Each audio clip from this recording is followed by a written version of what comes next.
Question number 14।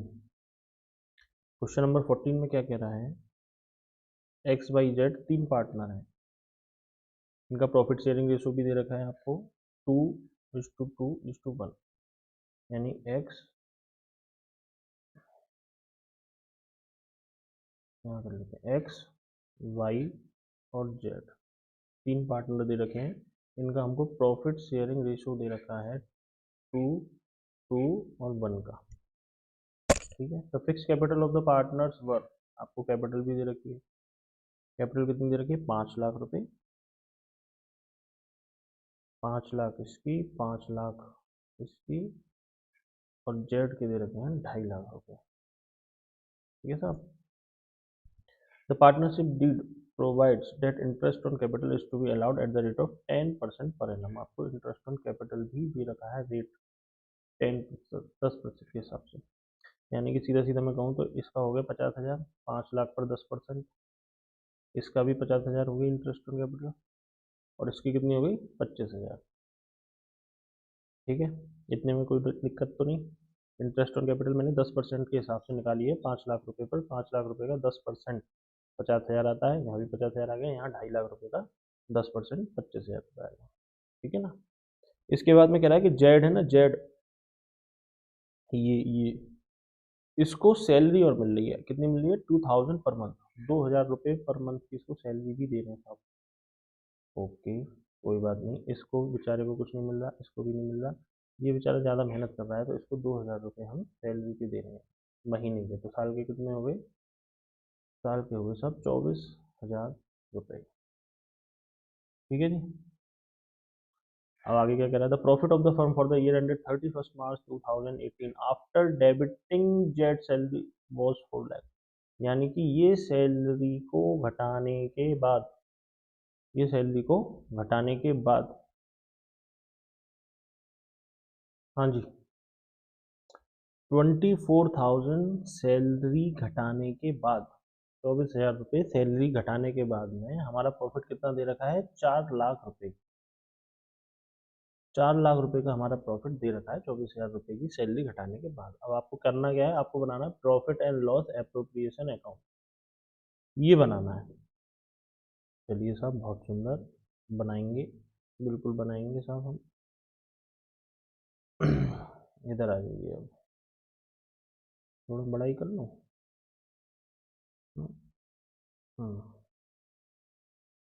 Profit and loss appropriation account, appropriation account. अच्छा, एक चीज ध्यान रखनी है, profit and loss appropriation account जो होता है, इसमें पार्टनर को हम जो भी कुछ देते हैं, जो भी कुछ देंगे पार्टनर को, वो सभी कुछ पार्ट इसमें इसमें आता है, प्रॉफिट एंड लॉस अकाउंट में नहीं आता। ठीक है ना। सिर्फ दो चीजें हैं जो प्रॉफिट एंड लॉस अकाउंट में आती हैं। पहली चीज क्या आती है हमारी, रेंट, अगर हम रेंट दे रहे हैं पार्टनर को, या हम इंटरेस्ट ऑन लोन पार्टनर को दे रहे हैं, तो वो हम profit and loss appropriation account में नहीं देंगे, बाकी सब कुछ हम profit and loss appropriation account में देंगे। अब यहाँ पर हमको प्रॉफिट दे रखा है, क्या दे रखा है हमको, प्रॉफिट दे रखा है 4 लाख रुपए का, प्रॉफिट है 4 लाख रुपए का, जिसमें कि सैलरी इंक्लूड नहीं है, यानी कि सैलरी घटाने के बाद का प्रॉफिट है 4 लाख रुपए। अब यहाँ पर जो हम प्रॉफिट लिखते हैं वो कौन सा लिखते हैं, नेट प्रॉफिट, जो कि प्रॉफिट एंड लॉस अकाउंट में शो हुआ होगा। दोबारा समझो, मैंने यहाँ पर प्रॉफिट एंड लॉस अकाउंट जब बनाया होगा, प्रॉफिट एंड लॉस अकाउंट, तो मैंने यहाँ पर लिखा होगा टू नेट प्रॉफिट, तो ये जो मेरा नेट प्रॉफिट आया होगा, इस नेट प्रॉफिट को उठाकर मैं यहाँ पर लेकर आऊंगा और उसको लिखूंगा मैं बाई नेट प्रॉफिट। इतनी बात तो ठीक है, यानी कि ये नेट प्रॉफिट आता है यहाँ पर। ठीक है, अब ये जो नेट प्रॉफिट होगा उसमें ये 24,000 तो आएंगे नहीं, क्योंकि ये तो पार्टनर को मिल रहे हैं। ये 24,000 कहाँ आने चाहिए, ये आने चाहिए P and L appropriation account में, बट हमने क्या किया, हमने पहले ही नेट प्रॉफिट में से वो 24,000 घटा दिए। तो क्या करूंगा मैं जो है ये 24,000 रुपये जो घटा दिए थे, इनको जोड़ूंगा दोबारा, क्योंकि मुझे यहाँ पर नेट प्रॉफिट कौन सा लेना है, मुझे तो यहाँ पर नेट प्रॉफिट लेना है मुझे यहाँ नेट प्रॉफिट कौन सा लेना है, मुझे लेना है पार्टनर को कुछ भी देने से पहले, यानी प्रॉफिट एंड लॉस अकाउंट का जो बैलेंस होगा वो वाला मुझे नेट प्रॉफिट लेना है। तो यानी कि ये 4 लाख रुपए जो है इसमें मैं 24,000 रुपये ऐड करूंगा और यहाँ पर लिखूंगा 4,24,000 रुपये, ये मेरा नेट प्रॉफिट हुआ। ठीक है साहब, कोई दिक्कत? ये 24,000 रुपये की जो सैलरी थी ये घटाने के बाद था मेरा नेट प्रॉफिट 4 लाख रुपये, तो मैं क्या करूंगा, ये 24,000 रुपये यहाँ पर जोड़ूंगा। अब यहाँ पर पार्टनर को जो भी कुछ दिया है यहाँ पर मैं लिखूंगा। क्या क्या चीज़ दी है साहब हमने? एक तो इंटरेस्ट ऑन कैपिटल दिया है 50,000, 50,000, 25,000 और सैलरी दी है ये। चलो बहुत अच्छा। टू इंटरेस्ट ऑन कैपिटल, क्या क्या नाम है इनके? एक्स वाई जेड, लीजिए साहब एक्स वाई जेड। इसको कितने दे रहे हैं हम? Interest on capital 50,000। इसको कितने दे रहे हैं? 50,000। इसको कितनी दे रहे हैं? 25,000। टोटल कितने हो गए? 1,25,000। ठीक है, इसके बाद में हम सैलरी देंगे, जेड को सैलरी दे रहे हैं। कितनी सैलरी दे रहे हैं हम जेड को? हम जेड को दे रहे हैं 24,000 रुपये।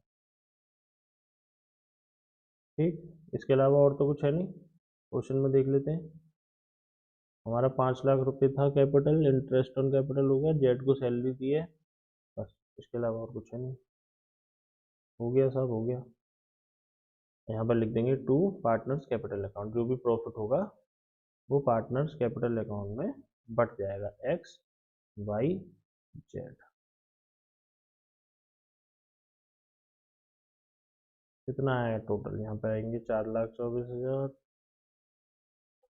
यहाँ पर भी आएंगे 4,24,000। ये 4,24,000 में से अगर हम घटाएंगे तो कितने आएंगे? 1,25,000 घटाए और 24,000 घटाए, तो ये आए हमारे 2,75,000। 2,75,000। 2,75,000 को किस रेशो में बांटना है हमको? 2:2:1। 2:1 का रेशो दे रखा, 2:2:1 में बांट देंगे, तो 2,75,000 को 2,75,000 डिवाइड बाई 5, 2+2+1, यही तो रेशो है 5। डिवाइड कर दिया 5 से, मल्टीप्लाई करेंगे एक बार 2 से, दूसरे के लिए वाई के लिए फिर 2 से और जेड के लिए 1 से। यहाँ पर हम सॉल्व कर लेंगे, डिवाइड 5 इंटू 2, तो ये आए एक्स के 1,10,000 रुपये, 1,10,000 रुपये, और इसके आए 55,000 रुपये। ठीक है जी, ये हमारा P&L एप्रोप्रिएशन कंप्लीट होता है।